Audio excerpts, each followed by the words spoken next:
أفلح المؤمنون الذين هم في صلاتهم خاشعون والذين هم عن اللغو معرضون والذين هم للزكاة فاعلون والذين هم لفروجهم حافظون إلا على أزواجهم أو ما ملكت أيمانهم فإنهم غير ملومين فمن ابتغى وراء ذلك فأولئك هم العادون والذين هم لأماناتهم وعهدهم راعون والذين هم على صلواتهم يحافظون أولئك هم الوارثون الذين يرثون الفردوس هم فيها خالدون۔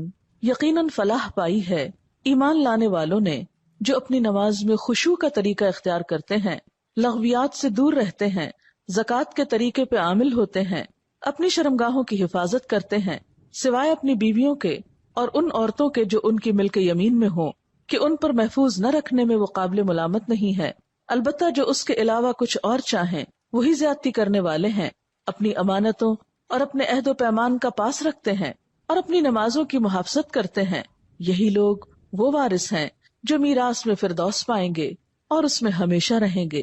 سورۃ المؤمنون کی 11 آیات آپ کے سامنے پڑھی گئی ہیں اور ان کا ترجمہ۔ آج ہم اس سورت کی ابتدائی آیات پر بات کریں گے اور ہمارا آج کا موضوع ہوگا نماز میں خشوع کیسے پیدا کیا جائے۔ عموماً لوگ شکایت کرتے ہیں یا پریشان ہوتے ہیں کہ ہم نماز تو پڑھ لیتے ہیں لیکن ہماری نمازوں میں خشوع نہیں آتا، یا نماز پڑھ کر سکون نہیں ملتا، یا نماز پڑھتے ہوئے دلوں میں بہت وسوسے آتے ہیں۔ تو آئیے دیکھتے ہیں کہ ان آیات کی روح سے ہم اپنی نمازوں کو کیسے بہتر بنا سکتے ہیں اور نماز میں خشوع پیدا کرنے کا طریقہ کیا ہو سکتا ہے۔ الذین هم فی صلاتهم خاشعون، وہ لوگ کامیاب ہیں جو اپنی نمازوں میں خشوع رکھتے ہیں، خشوع اختیار کرتے ہیں۔ خشوع کا لفظ خ شین عین سے ہے جس کا معنی ہے سکون۔ ایسی نماز جس میں سکون ہو، دل کے اندر بھی اور ظاہری حرکات میں بھی، یعنی دل میں اللہ کا خوف ہو، اللہ ہی کی محبت ہو، اللہ کی طرف دھیان ہو، اور دل کے اندر یہ احساسات اتنے گہرے ہوں کہ انسان کے ظاہری رویے میں بھی نظر آ رہے ہوں، اس کے اعضاء پر بھی ان کا اثر ہو۔ پھر خشوع کا معنی کسی کے آگے جھک جانا، دب جانا، عاجزی اور انکساری کا اظہار کرنا بھی کیا گیا ہے۔ تو گویا خشوع کا لفظ آتے ہی دل میں پہلا خیال کیا آنا چاہیے؟ سکون، ٹھہراؤ، ریلیکس، عاجزی، جھکاؤ۔ اسی لیے ہم دیکھتے ہیں کہ حضرت مجاہد کہتے ہیں کہ نظر اور آواز کو پست رکھنے کا نام خشوع ہے۔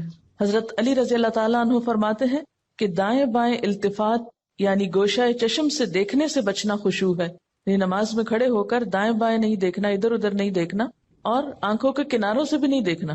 جو اس سے بچ جائے گویا وہ خشوع کی حالت میں ہے۔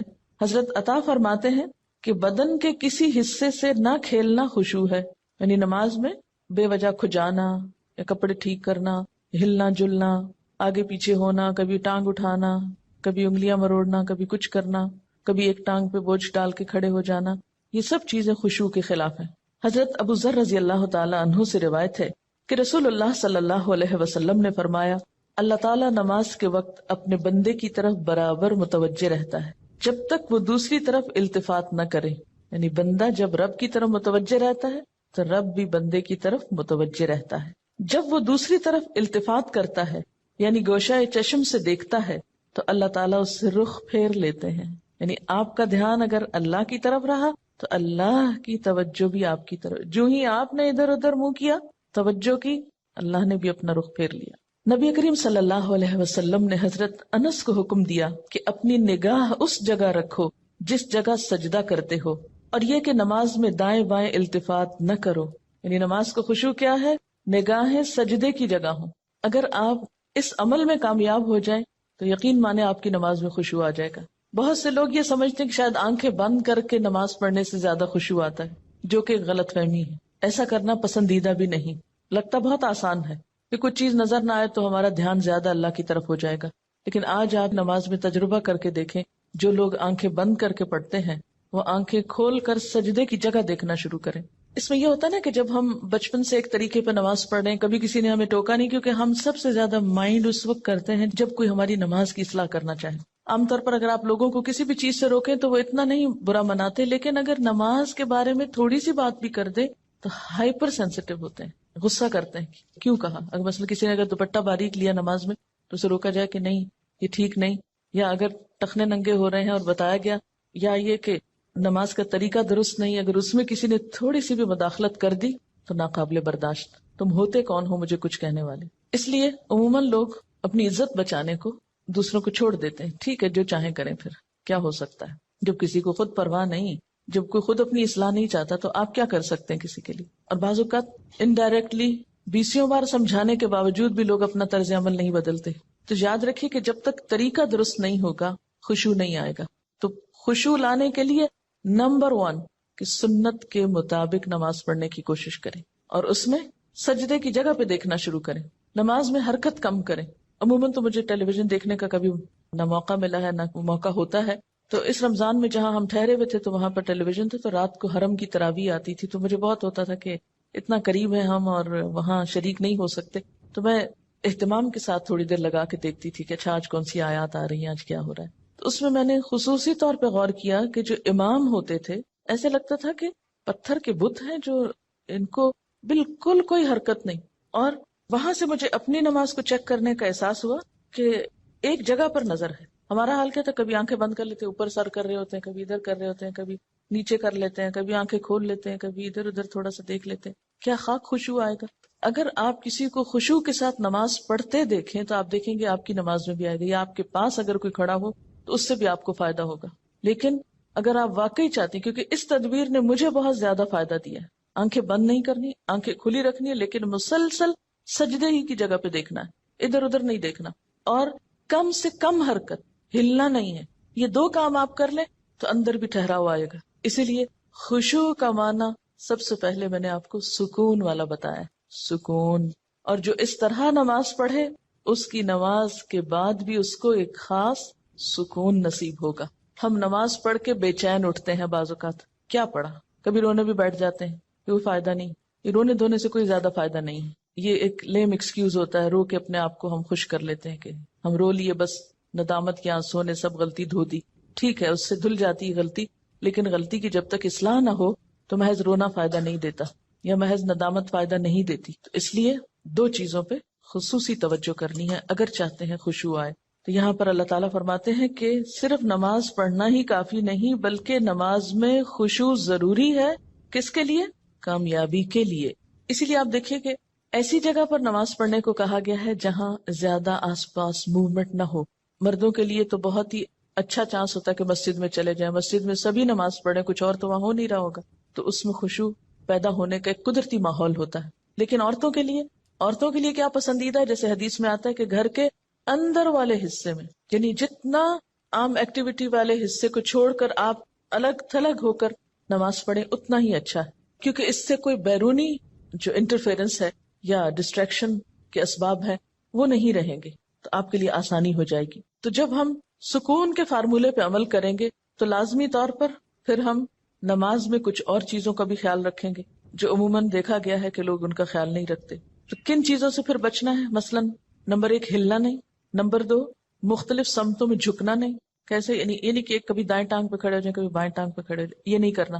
ٹھیک ہے اگر شروع میں آپ کو بہت لمبی نماز کی عادت نہیں تو مختصر پڑھنا شروع کریں، لیکن ہلے بغیر. کپڑوں کو بار بار سمیٹے نہیں، نہ ان کو جھاڑیں. ایسا دوپٹہ یا ایسا لباس نہیں پہنے کہ جو بار بار گرے اور بار بار آپ اس کو سمیٹنے میں مصروف ہوں. پھر اسی طرح جائے نماز کو درست طریقے پہ بچھائیں، یہ نہیں کہ نماز کے بیچ میں ہی آپ اسے ٹھیک کرنا شروع کر دیں. ایسی جائے نماز پہ کھڑے مت ہوں کہ جو ہر دفعہ میں اکٹھی ہو جائے اور ہر دفعہ میں آپ اس کو سیدھا کر رہے ہوں. پہلے جو کھجور کے درختوں کے پتے ہوتے تھے ان کے جو جائے نماز ملتے تھے، اگر آج آپ کو میسر ہو اور اس پر نماز پڑھنے کی کوشش کریں تو آپ دیکھیں گے خشوع میں اضافہ ہوگا. بالکل ایک نیچرل میٹ ہوتا ہے نا، اس کی اپنی ایک خوشبو بھی ہوتی ہے اور وہ اکٹھا نہیں ہوتا، اور اس پر آپ کے ہاتھ پاؤں سب جم جاتے ہیں. یہ جتنی مخملی جائے نمازیں آ گئی ہیں اتنی ہی نماز میں خشوع ختم ہو گیا. کبھی پاؤں پھسل رہے ہوتے ہیں، کبھی ہاتھ پھسل رہے ہوتے ہیں. جس چیز پر آپ نماز پڑھتے ہیں اس کو بھی درست کرنے کی ضرورت ہے، وہ بھی مددگار ہے. اسی لیے آپ صلی اللہ علیہ وسلم نے نماز کے وقت سامنے نقش و نگار اور جائے نمازوں کے اوپر نقش و نگار اور ان چیزوں کو ناپسند کیا ہے، کیونکہ یہ بھی نماز میں خلل انداز ہوتے ہیں. پھر اسی طرح تن کے بھی نہیں کھڑے ہونا چاہیے، یعنی بہت اکڑ کے نہیں کھڑے ہوں بلکہ نارمل نیچرل ریلیکس طریقے سے کھڑے ہوں. بہت اونچی قرات نہ کریں. مثلاً اگر آپ تہجد میں یا نفل کسی میں ذرا سا زیادہ تلاوت کرنا چاہتے ہیں، بہت چیخ چلا کے نہیں کریں، یا کہیں آپ امامت کرا رہے ہیں تو اس صورت میں بھی قرات میں عاجزی ہونی چاہیے، کیونکہ وہ بھی خشوع میں اضافہ کرے گی۔ اسی طرح گا گا کر تلاوت کرنا یہ بھی درست نہیں، مصنوعی تکلف سے تلاوت کرنا، پھر اسی طرح نماز میں جمائیاں لینا اور لیتے چلے جانا، نہیں، ان کو کنٹرول کریں۔ اسی طرح جلدی جلدی کرنا، کیونکہ خشوع کیا ہے؟ سکون، اور سکون میں کیا ہے کہ آپ جب قیام کریں تو ہلنا بند کر دیں، رکوع کریں تو اتنی دیر رکوع کریں کہ جسم ہلنا بند کر دے، رکوع سے جب اٹھیں تو کھڑے ہو کر دوبارہ اتنا کھڑے ہوں کم از کم کہ آپ کا جسم ہلنا بند کر دے، پھر جب آپ سجدے میں جائیں ٹک جائیں اور اس وقت سر اٹھائیں جب تسبیحات پوری ہو چکی ہوں اور ہلنا بھی ختم ہو چکا ہو۔ یہ نہیں کہ آپ ایک کانسٹنٹ موومنٹ میں کھڑے ہوئے تو رکوع میں ہلتے ہلتے پھر کھڑے ہو گئے، پھر سجدے میں ابھی ہلنا بند نہیں تو پھر کھڑے ہو گئے اور پھر واپس پلٹ گئے۔ یہ ماری ماری نماز جو ہے جلدی کی، اس سے قطعاً خشوع نہیں آتا۔ خشوع کے لیے آپ کو ٹھہر ٹھہر کر آہستہ نماز پڑھنی ہوگی۔ اسی طرح اگر کوئی چیز نماز میں اذیت دے رہی ہو تو اس کو ہٹانا ضروری ہے، کیونکہ بعض اوقات جب ہم کہتے ہیں نا سکون اور ٹھہر جانا، تو اس میں ہم ایسا ٹھہرتے ہیں کہ کوئی چیز اگر ہمیں اس میں پریشان کر رہی ہے، چبھ رہی ہے، یا کوئی خارش ہو گئی یا کچھ، تو ہم اس کی طرف بھی توجہ نہیں دیتے، نتیجہ کیا تو کچھ سمجھ نہیں آتا پڑھ کیا رہے۔ تو یہ ان نیچرل قسم کا سکون بھی طاری نہیں کرنا، اس میں کوشش کریں کہ کم سے کم موومنٹ سے اس سبب کو دور کر دیں۔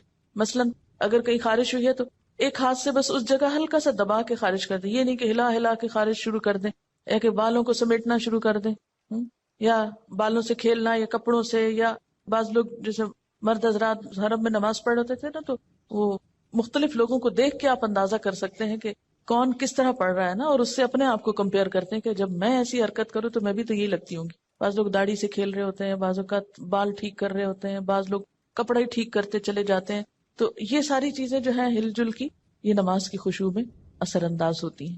پھر ایک اور مرحلہ ہے اور وہ ہے اندر کے خیالات اور سوچوں کا۔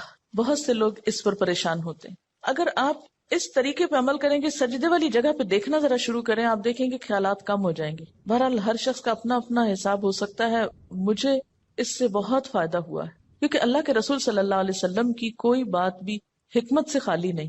تو خیالات دو طرح کے ہوتے ہیں، ایک ہوتا ہے خیالات کا آنا اور ایک ہوتا ہے خیالات کا لانا۔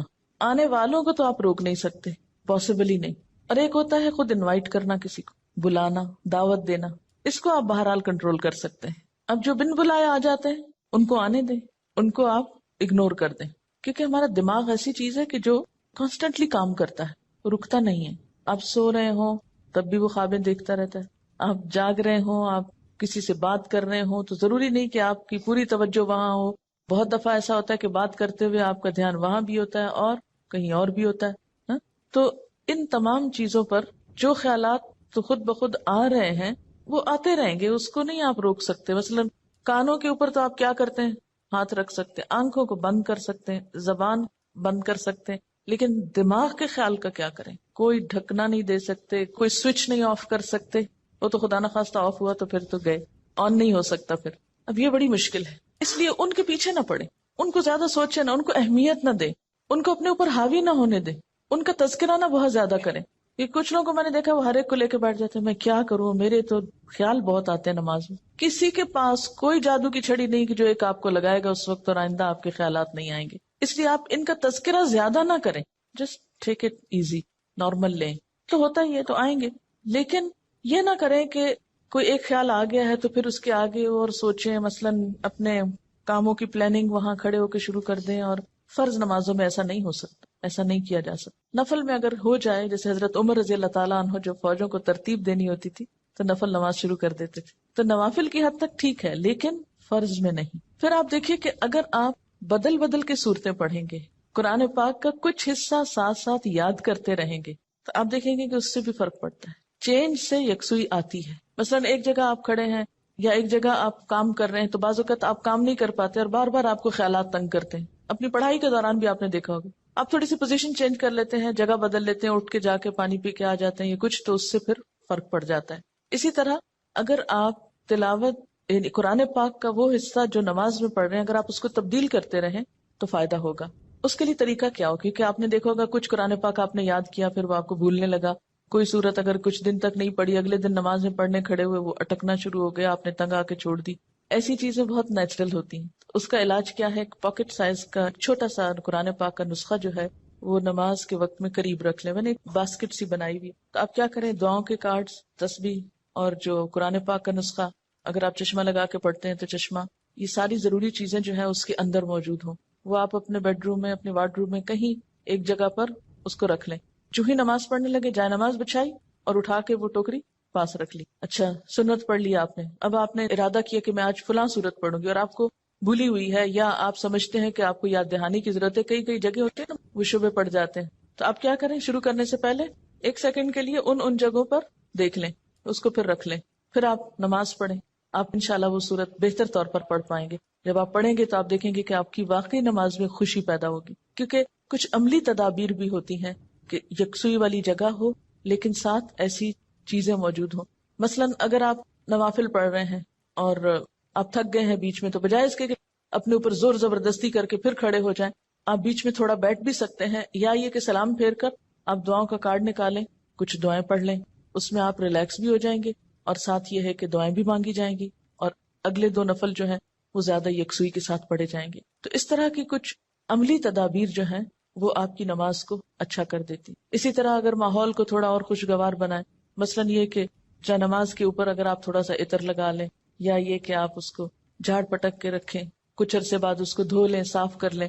تو یہ جو پاکیزگی اور صفائی کے جو مرحلے ہیں نماز کے ساتھ، لباس کے علاوہ، جسم کے علاوہ جگہ کی صفائی، اس سے بھی نماز میں خشوع آتا ہے. کیونکہ اگر آپ ایسی جگہ پہ نماز پڑھیں جو اسمیلی ہے، یا جہاں گھٹن ہے، یا جہاں کوئی آکسیجن نہیں ہے، تو اس سے بھی کیا ہوگا کہ آپ کو ایک دم جمائیاں آنے لگیں گی، آپ کو نیند آنے لگے گی، آپ کے اندر ایک بیزاری کی کیفیت ہوگی. تو ہمیشہ جب کوئی مسئلہ پیش آئے تو صرف رونا دھونا نہ کیا کریں. ہم رونا دھونا کر کے، واویلا کر کے یہ سمجھتے ہیں کہ مسئلہ حل ہو جائے گا، جو کہ ہو سکتا ہی نہیں. واویلا کرنا کسی مسئلے کا حل نہیں، اس کو تو اپنی زندگی سے نکال دیں، جو میں نے دیکھا کہ خواتین میں زیادہ ہی ہے، اور اس سے ہم مار کھاتے ہیں. یعنی کوئی مسئلہ پیش آیا، ہائے کیا کروں، ہائے کیوں ہو گیا، ہائے، یہ سب نکال دیں. مسئلہ پیش آنے پر، مسئلہ نماز میں خشوع نہیں، مسئلہ پیش آ گیا، مسئلہ پیش آنے پر مسئلے کو پہچانے، اس کے اسباب جانے، یعنی مسئلے کو آئیڈینٹیفائی کرے. پہلے یہ ہے مسئلہ، خشوع نہیں آ رہا، پہچانے وجوہات کیا ہیں، کیوں نہیں آ رہا. 1 وجہ کہ جگہ ٹھیک نہیں، 2 وجہ کہ قرآن یاد نہیں، 3 وجہ کہ آس پاس شور ہے، وغیرہ وغیرہ وجوہات معلوم کر لیں. اور ایک ان سب وجوہات سے بڑی وجہ کہ نماز پڑھنے کے ٹھیک طریقہ ہی نہیں آتا، الفاظ کی ادائیگی درست نہیں نماز کی، تو وہ ہر وقت ایک گلٹ ہے اندر، پتہ نہیں ٹھیک پڑھ رہی ہوں کہ نہیں، پتہ نہیں ٹھیک پڑھ رہی ہوں کہ نہیں. یہ جب تک یہ گلٹ رہے گی نماز میں خوشی نہیں آئے گی. اس گلٹ کو دور کریں. اگر آپ کو مثلاً اتحیات پڑھنا نہیں آتا، دروشی پڑھنا نہیں آتا، سیکھ لیں کسی سے، بالکل شرم محسوس نہیں کریں، جتنا جلدی ہو سیکھ لیں. کیونکہ اگر درست علم ہوگا تو آپ دیکھیں گے کہ اس سے بھی آپ کو سکون آ جائے گا. سارے مسائل کی وجوہات جانیں اور پھر ایک ایک کر کے وجہ کو دور کرنے کی کوشش کریں. اگر آپ سمجھتے ہیں کہ وجہ دور آپ سے خود نہیں ہو رہی تو کسی سے مشورہ کر لیں کہ اس مسئلے کا حل کیا ہو سکتا ہے. لیکن مسئلے کو سب سے پہلے آپ خود پہچانیں. کبھی یہ نہ کہا کریں بار بار مجھے نہیں پتا کہ یہ کیوں ہے. نہیں، کیوں نہیں پتا، پتا ہونا چاہیے. اللہ نے آپ کو عقل دی، سمجھ دی، جاننے کی کوشش کریں. اور پھر اس کے بعد یہ ہے کہ اس کا حل کریں. اور اس معاملے میں بے صبری نہ کریں. بہت سے مسائل کے حل میں وقت لگتا ہے، اس وقت کو اویل کریں اور صبر کے ساتھ آہستہ آہستہ آپ دیکھیں گے کہ انشاءاللہ وہ مسئلہ حل ہوتا جائے گا. اور سب سے بڑی بات یہ کہ پھر اللہ تعالیٰ سے خوب خوب دعا کریں کہ اللہ تعالیٰ تو میری نماز میں خشوع دے دے، مجھے نماز کا شوق دے دے، مجھے نماز کی محبت دے دے، نماز کو میری آنکھوں کی ٹھنڈک بنا دے. اس طرح کی جو بھی دعائیں آپ کے دل میں آئیں، آپ دیکھیے کہ مانگنے کے لیے آپ کے اندر سے بات اٹھنی چاہیے نا. دعا کوئی مصنوعی چیز نہیں ہے کہ کوئی مانگ رہا ہے تو آپ اس کو دیکھ کے آپ بھی شروع کر دیں. اس کی ضرورت آپ کو خود محسوس ہونی چاہیے کہ یہ چاہیے مجھ کو، یہ مانگنا ہے مجھے، اس کے بغیر میرا گزارا نہیں ہو رہا. تو جس طرح دنیا کی چیزوں کے لیے ہم تڑپ تڑپ کے مانگتے ہیں، اسی طرح دین کے لیے بھی، اپنی آخرت کے لیے بھی تڑپ تڑپ کے مانگنا سیکھیں. تو انشاءاللہ آپ دیکھیں گے کہ اللہ تعالیٰ کی رحمت بہت قریب ہے. پھر ایک اور بات یہ ہے کہ جہاں اٹکاؤ ہو وہاں صدقہ کریں. یعنی جو صدقہ ہے ہر رکاوٹ کو دور کرنے کا ذریعہ ہوتا ہے. اس سے آپ دیکھیں گے کہ گرہیں کھلیں گی. اور صدقے کے لیے بھی ضروری نہیں کہ کوئی بہت بڑی اسپیشل چیز آپ تیار کریں، جمعرات کا انتظار کریں اور پھر اس میں کھانا پکائیں اور پھر اس میں مخصوص لوگوں کو بلائیں اور کھلائیں، یا کوئی اور اس طرح کا مصنوعی کام کریں. اس کے لیے کیا ہے، فوری طور پر کسی کے ساتھ کوئی بھلائی کر لیں، اور کوئی نہیں تو جو سامنے سے آ رہا ہے اس کو دیکھ کے مسکرا لیں. اسی طرح آگے بڑھ کے سلام کریں. ان چھوٹی چھوٹی چیزوں میں دوسروں کی مدد جو ہے یہ سب صدقے کے کام ہے.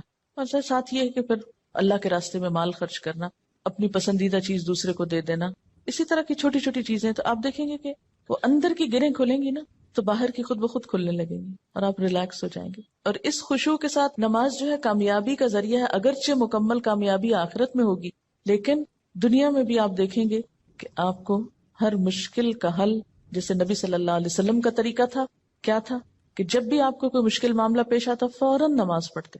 وہ نماز پھر ایک بوجھ نہیں رہے گا. بخاری اور مسلم میں ہے، حضور صلی اللہ علیہ وسلم سے پوچھا گیا کہ سب سے زیادہ محبوب عمل اللہ کے نزدیک کیا ہے؟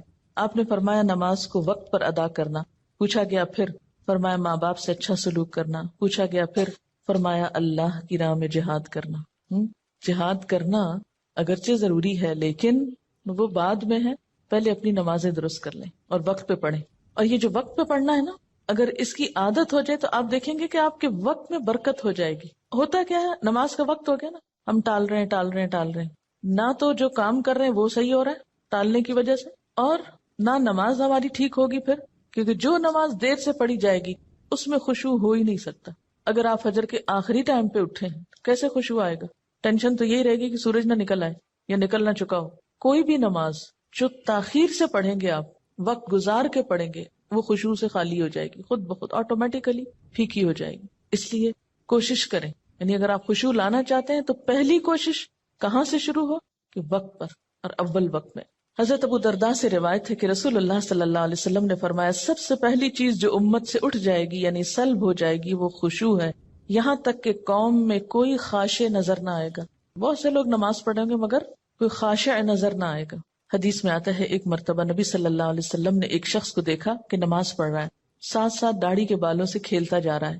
اس پر آپ نے فرمایا لو خشع قلبہ خشعت جوارحہ، اگر اس کے دل میں خشوع ہوتا تو اس کے جسم پہ بھی خشوع طاری ہو جاتا. ظاہری خشوع جب آتا ہے جب دل میں خشوع، دل اللہ کے آگے جھکا ہوا. اور اگر دل دنیا کی یادوں میں اور دنیا کے قصوں میں مشغول ہو تو پھر خشوع نہیں آ سکتا. خشوع کا لفظ بولتے ہی آپ کے ذہن میں کیا چیز آتی ہے؟ سکون، عاجزی. ایک لفظ میں ہو تو سکون اور دوسرے میں ساتھ ہی عاجزی بھی. سورۃ الانبیاء میں پیغمبروں کی صفات میں اللہ تعالیٰ فرماتے ہیں وَكَانُوا لَنَا خَاشِعِينَ، یہ سارے پیغمبر ہمارے لیے خشوع کرنے والے تھے.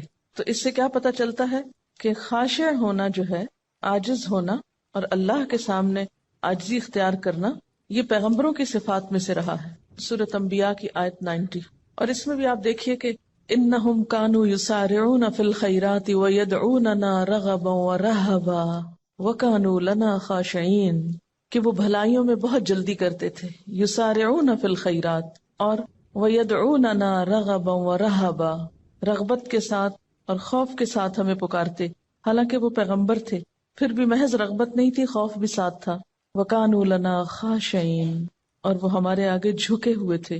تو اس سے یہ پتہ چلتا ہے کہ نماز کے اندر خشوع صرف نماز میں ہی جھکنے کا نام نہیں، یا صرف نماز کی حد تک عاجزی اختیار کرنے کا نام نہیں، بلکہ اس کے علاوہ عام روزمرہ زندگی میں بھی یہ اخلاق پیدا ہونا چاہیے، یا عام روزمرہ زندگی میں بھی ہمارے اندر یہ کردار پیدا ہونا چاہیے.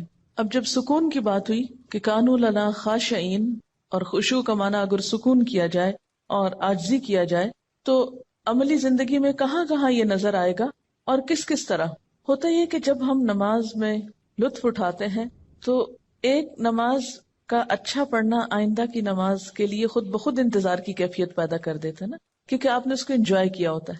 اور اگر ایک نماز آپ نے خراب پڑھی تو اس کے بعد دل پہ بوجھ پڑتا ہے، اس بوجھ سے گلٹ آتی ہے اور پھر انسان کہتا ہے کیا فائدہ، پتہ نہیں پچھلی کا کیا بنا، اب اگلی کیا پڑھوں. بس وہ ایک پھر ڈگمگانے کی اور کشمکش کی کیفیت پیدا ہو جاتی.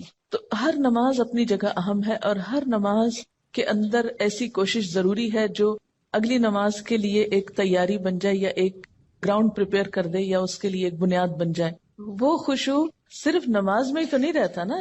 نماز میں کیفیت طاری ہوئی، اس کے بعد آپ عام زندگی میں لوگوں سے معاملہ کر رہے ہیں تو اب اس میں کچھ کنٹینیوٹی ہونی چاہیے نا. ٹھیک ہے اس لیول کی تو نہیں، لیکن اس کا اثر زندگی کے دوسرے معاملات پر بھی پڑنا چاہیے، کیونکہ نماز جو ہے یہ ہماری پوری شخصیت کو ریفارم کرتی ہے، اس کی اصلاح کا سبب بنتی ہے. نماز کے اندر کی کیفیات باہر پر اثر انداز ہوتی ہیں. ٹھہراؤ آنے لگتا ہے نا. کسی کا کمنٹ ہے، 2 چیزیں اگر ہم خود میں پیدا کر لیں تو دین کے کام میں آسانی ہو جاتی ہے. ہر ماحول میں پرسکون بیٹھ کر دیکھنا، اور ہر عادت اور طبیعت کے لوگوں سے ملنا اور نارمل رہنا. یہ ہے وہ تاثیر جو نماز کی خشوع سے آپ کے معاملات پہ پڑتی ہے نا. یہ لکھتی ہے کہ 2-3 مواقع جن کا مجھے تجربہ ہوا. ایک تو یہ کہ قریبی رشتہ دار کے انتقال پہ جانا ہوا. کچھ بتانے کی کوشش کی لیکن ایک معتبر خاتون نے سختی سے خاموش کرا دیا. میں نے اپنا قرآن لیا، پڑھتی رہی، سوچتی رہی اور واپس آ گئی. سوئم پہ گئی تو کتاب میرا جینا میرا مرنا ساتھ لے گئی. خالی صفحات پہ اپنا پیغام ہمدردی لکھا، اور یہ کہ جو بھی یہ کتاب پڑھے دوسروں کو بتائے اور مرنے والے کے لیے مغفرت کی دعا کرے. یہ چھوڑ کر آ گئی، یعنی میسج کے ساتھ کتاب. 2 مہینے بعد فون آیا ان کی بہو کا کہ جو بھی لوگ دوسرے شہروں سے آئے ہیں میں نے پڑھ کر کتاب سنائی ہے. ہر کوئی کتاب کا مطالبہ کر رہا ہے. جتنی کتابیں انہوں نے مانگی بھجوا دی. لے جانے والے نے بتایا کہ ہر کوئی یہ کتاب لینا چاہ رہا ہے اور میری بیوی ہر ایک کو کتاب سناتی ہے. کام ہو گیا. اگر یہ اس معتبر خاتون کی بات نہ مانتی اور اس وقت الجھ پڑتی تو اس صبر کا یہ جو پھل ملا ہے یہ نہ ملتا. کہتے ہیں نا صبر کا پھل میٹھا ہوتا ہے. اس وقت تو بہت سخت تکلیف سے گزرتا ہے انسان، اور ہم عام طور پر جھلا اٹھتے ہیں کہ نہیں مجھے تبلیغ کا موقع نہیں ملا اور اتنا اچھا موقع چلا گیا. ایک تو یہ کہ اللہ تعالیٰ کے فیصلوں کو اگر قبول کرنا آ جائے نا ہمیں تو زندگی پر لطف ہو جائے. موقع مل گیا الحمدللہ، نہیں ملا تو اس میں بھی کوئی مصلحت ہوگی ضرور. میں اس حال پہ بھی راضی ہوں. میں نے کوشش کر لی، اگر چانس نہیں ملا کوئی بات نہیں، لیکن کوشش نہیں چھوڑی. جب ہم جھلا اٹھتے ہیں اور اپسیٹ ہوتے ہیں تو اس میں نقصان کیا ہوتا ہے کہ ہم پازیٹیولی کام کرنا چھوڑ دیتے ہیں، کوشش ترک کر دیتے ہیں. جو کوشش چھوڑتے ہیں تو اگلا نیکی کا موقع ختم ہو جاتا ہے. اور کوشش پر آمادہ رہنا اور صبر کی کیفیت بھی دراصل خشوع سے آتی، کیونکہ نماز بھی تو صبر کا نام ہے نا. یعنی آپ نے بولنا نہیں، آپ نے ادھر ادھر نہیں دیکھنا، آپ نے ہلنا نہیں. میں تو سمجھتی ہوں کہ ہلنے سے رکنا سب سے بڑا صبر ہے نماز کا. ورنہ باقی جتنی بھی کیفیات آتی ہیں نا ان سب کو ہم ہل جل کے وہ بیلنس کر لیتے ہیں. یعنی نیند آئی ہے، اونگ آئی ہے اور کوئی بوریت ہوئی ہے کچھ، تو وہ ہل کے آگے پیچھے کر کے جھوم جھام کے آنکھیں بند کر کے تھوڑا ریلیکس کر کے تو وہ جو کیفیت طاری ہونی چاہیے تھی وہ ہونے نہیں دیتے. ان کا ایک اور تجربہ ہے، لکھتے ہیں کہ اسی تجربے کے بعد، یعنی جس تجربے کا انہوں نے پیچھے ذکر کیا ہے، جب 2-3 منٹ ملے کچھ نہ کچھ کارڈ پر لکھ کر رکھ لیتی ہوں. چونکہ یہ پریکٹیکل ٹپس ہے نا تبلیغ کی، اس لیے میں اس کو آپ سے شیئر کرنا چاہتی ہوں. اور جہاں جاؤں لے جاتی ہوں. اس وقت نہ بھی لوگ پڑھیں تو بعد میں ضرور پڑھتے ہیں. اب مثلاً نے بنایا کہ وما قدر اللہ حق قدری ہی، اللہ تعالیٰ کا شکوہ، اور اندر لکھا ہوا ہے اللہ تعالیٰ کا بندوں سے شکوہ، اور نہیں انہوں نے قدر کی اللہ کی جیسا کہ حق ہے اس کی قدر کرنے کا. فرمایا میں اور جن و انس عجیب معاملے پہ ہیں. پیدا میں کرتا ہوں، عبادت کسی اور کی، رزق میں دیتا ہوں، احسان مند کسی اور کے، صحت اور قوت میں دیتا ہوں، شکر گزار کسی اور کے. اب یہ شرک کی نفی کا ایک پیغام ہے. تو اسی طرح اگر آپ کہیں پر بھی ہیں اور گفتگو شروع ہوتی تو آپ کیا کہہ کے انٹروڈیوس کرائیں گے؟ یہ کارڈ ہے میں نے بنایا، مجھے یہ آج بہت اچھی لگی، آپ بھی پڑھ کے دیکھیں. بہت اچھے انداز میں، ہلکے پھلکے انداز میں. لیکن اگر آپ کے اپنے بیگ میں کوئی چیز نہیں دینے کو، محض باتیں ہی ہیں، تو وہ شاید اتنی افیکٹو نہ ہو. اور یہ جہاں رہ جائے گا، جہاں کوئی پڑھے گا کچھ نہ کچھ ضرور سوچے گا. اور ایک چھوٹا سا ہلکا سا میسج ہے جس میں کچھ خرچ بھی نہیں آتا. آنکھیں کھول کے جو نماز پڑھنا ہے، اگر اس پر غور کیا جائے تو نماز اصل میں کیا ہے؟ اللہ تعالیٰ سے ملاقات ہے. اگر کسی سے ملاقات کے وقت آپ آنکھیں بند کر لیں تو اسے دیکھ کر کیا محسوس ہوگا؟ یعنی ذرا امیجن کریں نا کہ آپ کسی سے مل رہے ہیں اور کوئی شخص آپ کو دیکھ ہی نہیں رہا، یا سر نیچا اس طرح کیا ہوا ہے کہ کوئی اس کے ساتھ آپ کا کانٹیکٹ فیل ہی نہیں ہو رہا. تو اسی طرح اگر ہم اللہ تعالیٰ کے آگے کھڑے اور آنکھیں بند کر کے کھڑے، اور آپ یقین کیجئے کہ جو ہی آپ آنکھیں بند کرتے نا تو آپ اپنے خیالوں میں خود بخود کھونے لگتے ہیں. وہ ایک ریلیکسیشن کی کیفیت ہوتی ہے نا فوراً. حتیٰ کہ میں نے یہ تک تجربہ کیا ہے کہ اگر میں نے سجدے پر نگاہ اگر کانشیسلی نہیں رکھی، ذرا سی نگاہیں پھیری تو یوں لگا جیسے گئے. یعنی اگر غور سے سجدے کی جگہ کو فالو کیا جائے تو اس کا ایفیکٹ اور ہے.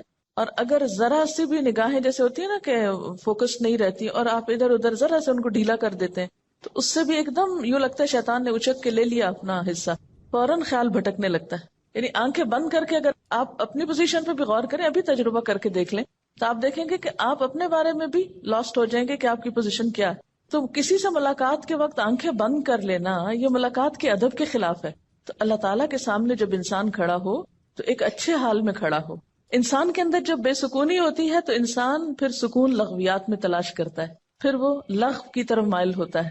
لیکن جب اپنے ذات کے اندر ٹھہراؤ آ جاتا ہے، سکون آ جاتا ہے، تو پھر کیا ہوتا ہے؟ انسان کو ایسی چیزوں سے دلچسپی نہیں ہوتی. اس کا اس میں پھر دل ہی نہیں لگتا. نماز میں جب آپ سجدے کی جگہ پر دیکھتے ہیں تو اس میں آپ کا جو اپنی پوزیشن ہے وہ بھی بہت بیلنسڈ ہو جاتی ہے. نہ تو آپ بہت زیادہ سر جھکا بیٹھتے ہیں، نہ آپ سر زیادہ اٹھا سکتے ہیں، یعنی بالکل ایک صحیح اینگل پہ آپ جا کے ادب اور احترام کے ساتھ کھڑے ہوتے ہیں. انسان کے اندر اللہ نے یہ رکھا ہے عبادت کا جذبہ اور جھکنے کا، لیکن انسان کی جو انا ہے اور سرکشی ہے وہ اس کو ختم کر کے رکھ دیتی. اصل میں نماز میں ایک طرح سے وہ آپ کی ایکسرسائز ہو رہی ہوتی ہے نا، سکون سے کام کرنے کی بھی، کیونکہ موجودہ دور کی جو زندگی ہے اس میں ہر طرف حرکت ہی حرکت ہے، شور ہی شور ہے، ہنگامہ ہے. آج کے دور کی زندگی ایک فاسٹ لائف ہے نا، ایک ہنگامہ خیز زندگی. اس میں شعوری سکون حاصل کرنے کے یا شعوری سکون کی کیفیت طاری کرنے کے موقع بہت کم آتے ہیں. ایک ہوتا ہے نا کہ نیچرلی آپ کو ایک انوائرنمنٹ مل جائے پیسفل. نماز بھی آپ پڑھتے ہیں تو آپ کو محنت لگتی ہے سکون طاری کرنے کی، اپنے اندر ایک خاموشی اور ایک ٹھہراؤ پیدا کرنے کی. تو جب نماز کے اندر آپ کنسنٹریشن اختیار کرتے ہیں یا کنسنٹریشن لانے کی پریکٹس کرتے ہیں تو اس سے آپ کی زندگی میں جو دوسرے کام ہیں ان میں بھی آپ کو کنسنٹریٹ کرنے کا بہتر موقع ملتا ہے. یعنی ایک کنسنٹریشن ایکسرسائز بھی ہے یہ. بہت سے طالب علم کیا یہ سوال نہیں کرتے کہ ہم پڑھتے ہیں لیکن ہمارے خیالات ہی ادھر ادھر بھٹکتے رہتے ہیں؟ اس لیے کہ ہمیں بچپن سے ایسی کوئی ایکسرسائز کرائی ہی نہیں گئی. بچوں کو جب ہم نماز شروع کراتے ہیں تو ہم صرف اس پہ ہی خوش ہو جاتے ہیں کہ وہ 2-4 سجدے ڈالنے لگ گئے ہیں. یہ نہیں کوشش کرتے کہ ان کو اس طرح سکھائیں. اگر آپ سب اپنے اپنے گھر میں یا آس پاس جو بھی ہو بچوں کو نماز پڑھتا دیکھیں، صرف پیار سے تھوڑی سی بات کریں کہ نماز میں آپ نے صرف اس جگہ دیکھنا ہے. میرے خیال ہے کہ بچوں کے اندر بھی جو ہائپر ایکٹیویٹی ہے، ہر وقت اچھل کود ہنگامہ، اس کو بھی اس طرح کنٹرول کیا جا سکتا ہے کہ اگر دن میں 5 دفعہ وہ ٹک کے ایک جگہ چاہے چند لمحوں کے لیے ہی وہ دیکھیں ایک خاص مرکز پر.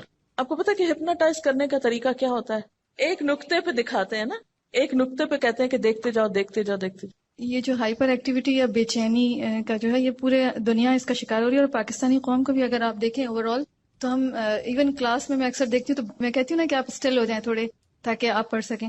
تو جاپان میں بچوں کے اوپر وہ کہتے تھے کہ ان کی جو ینگ جنریشن ہے وہ بہت امپلسو ہے اور ایک دم یعنی فوراً ریئیکشن کرتی ہے. تو وہ یہ سوچ رہے تھے کہ وہ ان کو کس طریقے سے سیلف کنٹرول کرنا سکھائیں.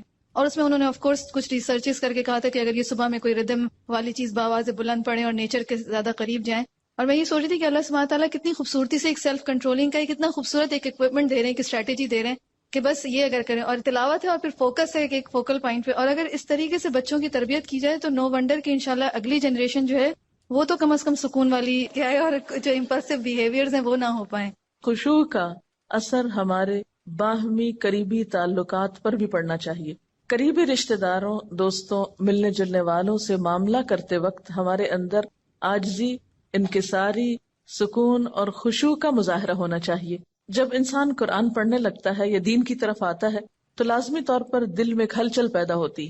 جیسے پانی کے اندر آپ ایک پتھر پھینکتے ہیں تو اس سے ایک شور اٹھتا ہے، پھر آہستہ آہستہ وہ پتھر نیچے اترتا ہے، تہہ میں جا کے بیٹھتا ہے، پھر وہ جم جاتا ہے وہاں، پھر اس پر کائی آنے لگتی ہے، پھر اگر کوئی اس پہ پاؤں رکھے وہ تو پھسل سکتا ہے لیکن وہ اپنی جگہ سے نہیں ہلتا.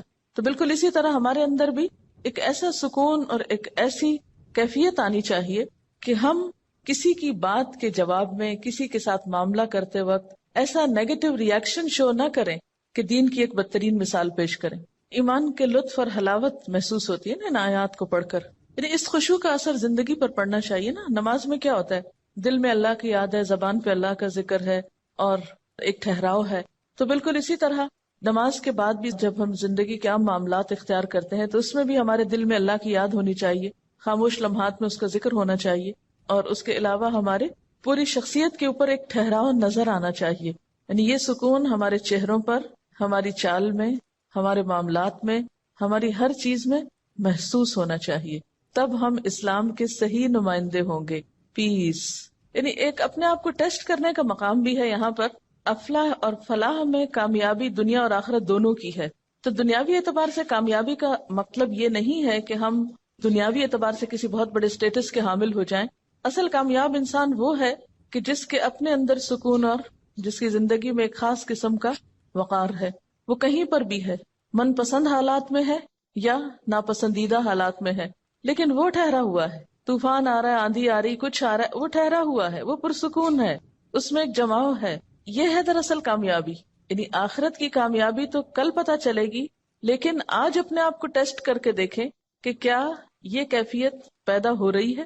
اس میں پھر آپ دیکھیں گے اس کا اثر آپ کی گفتگو پر بھی پڑے گا، آپ کے معاملات پہ پڑے گا، لین دین پہ پڑے گا، حتیٰ کہ لسننگ کی ہیبٹ جو ہے اس پر بھی پڑے گا کہ ہم سکون سے سنیں گے. ورنہ کیا ہوتا ہے، آدھی بات سنتے ہیں اور آدھی بات سننے سے پہلے ہی جواب بھی شروع کر دیتے ہیں، اور یہاں سے معاملات میں گڑبڑ اور جھگڑے شروع ہو جاتے ہیں، اور سنانے والے کو چپ کرانا پڑتا ہے کہ ایک دفعہ سنو. تو اس سے پتہ چلتا ہے نا کہ ایک شخصیت میں گہرائی پیدا ہوتی، شیلونس ختم ہوتی.